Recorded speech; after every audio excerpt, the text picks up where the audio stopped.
Today I'm joined with Joe Norris from Get Your Tips Out. And today's podcast episode is about why did we create the UK Sports Betting Tips podcast? Yep, so we created this to really educate the punter more because this day and age I feel like anyone can sort of just chuck a tip up on social media, but you need to have that reasoning behind it. The person following that tip needs to almost understand your brain and why you've chosen that horse and why you're confident that horse is going to win. Yeah, for sure. I mean, obviously, you sometimes, if you throw up a nap of the day and it gets beat, you'll get quite a bit of criticism. But I think it's good for people to understand if you are a punter and you are looking to say, okay, Joe Norris, I want to follow your daily double or the nap of the day. Yeah. But obviously, giving a little bit of context of why you think that this is your best selection. Is there anything you can talk about here about what sometimes influences your daily tips? Like, it could be the ground conditions, or what is it that kind of influences how you choose your horse racing tips specifically? Yeah, I mean, there's tons of factors. We can't really go into it in depth because each situation is different. One of the key things I would say is I'm obviously lucky enough that I get to watch every race every day. And I feel like that is an edge that I have over a lot of people because obviously time constraints with a lot of people. Um, so you can almost, you can see the stats in black and white where, it's proven in heavy ground, but then heavy ground, there's all different types of heavy ground. There's heavy ground when it's just rained and they're getting through it better. It can be like we've had a lot of rain for a couple of weeks. It's dried out a bit, but it's sticky, but that's still heavy ground. Little things like that make huge differences to certain horses. And I think that's the difference when I'm putting up a tip. I want to try and get that explanation across to the punter. Whereas if they're just looking on at the races or, looking at the comments or the spotlight on Racing Post, you're never going to get that sort of information. Do you have then, if you're watching every single horse race every single day, do you have quite a lot that go into the notebook, like a fast finishing third place, let's say?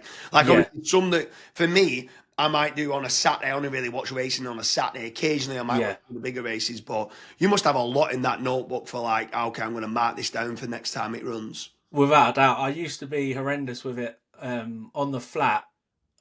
It was just too much to. It's because you got to remember it's not just when you're inputting them into the notebook. You then have to maintain that notebook, and if you don't update that for say even a week, it becomes a hell of a lot of work.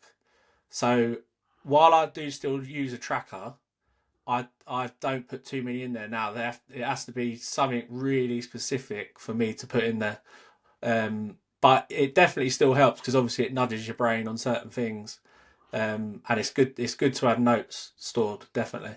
Yeah, for sure. And obviously on the UK Sports Betting Tips podcast, we're going to try to get one or two other guests on and we can interview them. It could even be trainers, it could be jockeys, what they're most excited about riding at the weekend and stuff like that. But just moving over to football betting tips as well, because this isn't just for horse racing. Obviously, we're going to do darts and football as well. So with Yeah. regard to the football betting tips, like, is there anything on there of what you're going to be doing where we're going to be asking you specific? Let's say you're doing like an over 2.5 goals tips ACCA. Yeah. Why you might be thinking, okay, I think there's going to be goals in this game. Is there anything that influences that, like team news or But anything? again, with football, like I think the more games you watch, the better informed you are. What I would say about football is definitely more stats based. Like a lot of our um, assumptions are based on stats. But I mean, there's a lot of things that influence it. Again, like the team news is obviously huge. You could have Chelsea play at the weekend, be a really open game, and then they play in midweek in Europe, and then put out a different team, and it's a completely different scenario. So there's a lot of factors with football, but I would say it's more stats based than racing. I think with racing, you can rely on your eye a lot more than with football. Yeah, for sure. And then obviously there's going to be one or two other sports like the darts now seems to be growing at a rate of knots. You've got Yeah, quite a lot of followers now that are asking you, come on, Joe, give us who you think yeah, is it's going to win. massive. Yeah. So are we going to be doing podcast episodes on the darts betting as well?